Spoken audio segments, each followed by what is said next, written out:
दोस्तों, दूसरे test match में इंग्लैंड के खिलाफ मोहम्मद सिराज और आकाशदीप ने जिस तरह से गेंदबाजी की, इंग्लैंड की पूरी टीम जो है पूरी तरह से बैकफुट पर आ गया और दोनों ही गेंदबाजों ने इंग्लैंड के 10 विकेट ले डाले। तो दोस्तों, ऑस्ट्रेलिया से लेकर इंग्लैंड तक काफ़ी दिनों तक आलोचना झेलने के बाद आखिरकार जो है मोहम्मद सिराज ने अपनी जो है पूरी तरीके से ड्यूटी निभाई और इंग्लैंड के 6 बल्लेबाजों को आउट कर दिया।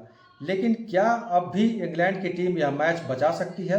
वीडियो में इस बात करेंगे। इस पूरे तीसरे दिन के खेल का विश्लेषण करेंगे। 3 दिन के बाद जो दूसरा टेस्ट मैच आखिरकार कहाँ खड़ा है। टीम इंडिया की पकड़ तो मजबूत है, लेकिन जीत की मंजिल तक क्या गाड़ी पहुंच पाएगी?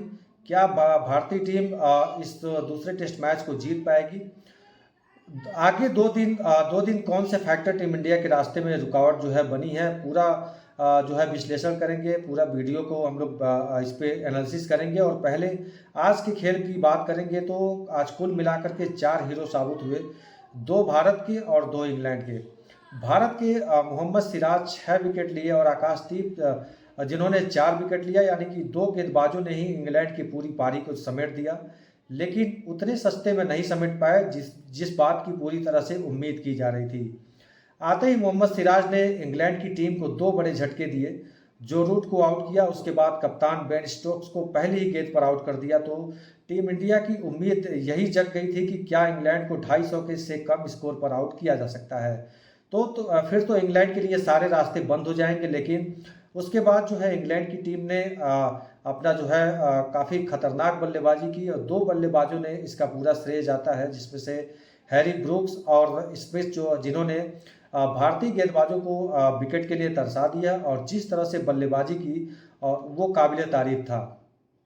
आखिरकार इंग्लैंड को इतनी कामयाबी क्यों मिली है? क्योंकि क्या मलाल की बैटिंग की हैरी ब्रूक ने और जेमी स्मिथ की ज़्यादा तारीफ कर दी होगी, क्योंकि पहली बार उन्होंने ऐसी पारी खेली है और वह भी डबल सेंचुरी के करीब पहुंच गए थे। साथ ही हैरी ब्रूक ने भी काफ़ी शानदार बल्लेबाजी की। क्रिकेट दिग्गज उनके बारे में हमेशा से बड़ी बड़ी बातें करते रहते हैं कि इस जनरेशन के सबसे बड़े टैलेंट साबित हो सकते हैं हैरी ब्रूक। शुभमन गिल के साथ उनका मुकाबला चल रहा है और बल्लेबाजी में इस पीढ़ी का जो है जो बादशाह कौन बनेगा, इसमें गिल और हैरी ब्रूक का नाम जो है वो सबसे आगे जो आ रहा है। और गिल इससे डबल सेंचुरी लगाई तो हैरी ब्रूक ने भी 158 रनों की पारी खेलकर इंग्लैंड के लिए थोड़ी उम्मीदें बाकी रखी हैं। 84 रन पर 5 विकेट गिरने के बाद जिस तरह से इंग्लैंड की टीम के 2 बल्लेबाजों ने, हैरी ब्रूक और स्मिथ ने काउंटर अटैक को इंग्लैंड के साथ इन दोनों बल्लेबाजों ने शुरू किया। भारत के गेंदबाजों के पास इसका कोई जवाब नहीं था। खास करके अगर बात करेंगे तो प्रसिद्ध कृष्णा, रविंद्र जडेजा, वाशिंगटन सुंदर, इनके पास कोई जवाब नहीं था। अगर इनको कोई रोक रहा था तो वो सिर्फ 2 गेंदबाज थे, आकाशदीप और मोहम्मद सिराज। जहां पर सारे गेंदबाजों की पिटाई हो रही थी, वहीं पर इन दोनों गेंदबाजों ने काफ़ी शानदार गेंदबाजी की।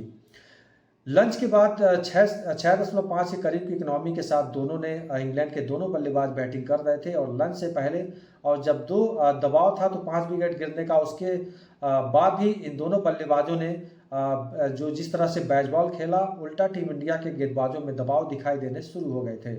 डिफेंसिव फील्डिंग कप्तान ने लगाई भी थी। आलोचना की जानी चाहिए, गिल ने भले ही बल्लेबाजी शानदार की, लेकिन उनकी कप्तानी पर बहुत सारे जो दिग्गज हैं वो सवाल भी उठा रहे हैं कि शुभमन गिल तो बल्लेबाज अच्छे हैं, लेकिन उनकी जो कप्तानी है वो काफ़ी साधारण दिखाई दे रही है।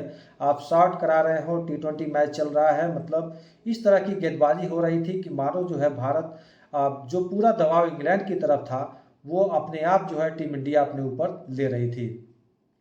प्रसिद्ध कृष्णा के पास तो लगा कि कोई और प्लान ही नहीं है शॉर्ट पिच गेंदबाजी के अलावा। हालांकि कप्तान ने भी बोला होगा, फिर ऋषभ पंत ने भी बीच में एक सलाह दी कि स्लोवर वन फेंकिए, मतलब क्या T20 चल रहा है, थोड़ा गेंद भी आगे भी करनी चाहिए थी। प्रसिद्ध कृष्णा को थोड़ा वेरिएशन के साथ गेंदबाजी करनी चाहिए थी, लेकिन प्रसिद्ध कृष्णा का दिमाग ही नहीं चल रहा था। वो लगातार शॉर्ट बॉल डाल रहे थे और इंग्लैंड के जो बल्लेबाज हैं वो आक्रामक शॉट जो है वो खेलते हुए दिखाई दे रहे थे।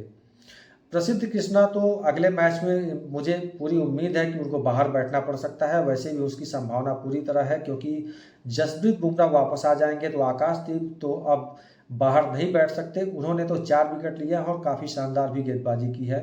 इस खराब गेंदबाजी ने इंग्लैंड को 400 के पार करा दिया और फिर मोहम्मद सिराज वापसी कराते हैं। मोहम्मद सिराज ने 6 विकेट लिए और एक वक्त ऐसा लग रहा था कि शायद इंग्लैंड हमारे स्कोर के आसपास जो है, जो टीम इंडिया ने स्कोर बनाया है 587 रन का, उसके आसपास पहुंच जाएगी, लेकिन मोहम्मद सिराज ने ऐसा होने नहीं दिया और 6 विकेट लेकर के एक 407 रनों पर इंग्लैंड की पारी को पूरी तरह से आकाशदीप के साथ मिलकर के समेट दिया। और कुल मिलाकर के भारत को जो इस मैच में पहली पारी में जो लीड मिली है वो 180 रनों की लीड मिली है। और 180 रन तो देखने में काफ़ी बड़ा लग रहा है, लेकिन भारत को अब दूसरी पारी में कम से कम 300 रन और बनाने होंगे, कम से कम 300 बनाने होंगे। वैसे अगर आप देखेंगे तो भारत ने तीसरे दिन का खेल खत्म होने तक 64 रन बना लिए हैं और वहीं पर यशस्वी जायसवाल का विकेट भी गिर गया है। तो तूफानी शुरुआत की थी, लेकिन यशस्वी जायसवाल और उसका फ़ायदा नहीं उठा पाए और 28 रन बना करके आउट हो गए। लेकिन केएल राहुल और करुण नायर ने आगे नुकसान नहीं होने दिया और एक विकेट के नुकसान पर कुल मिलाकर के भारत के पास अब जो है पूरी जो लीड है वो 244 रनों की हो गई है। तो आप लोग क्या सोचते हैं, भारत को कितनी लीड लेनी चाहिए? आप लोग कमेंट बॉक्स में ज़रूर बताइएगा।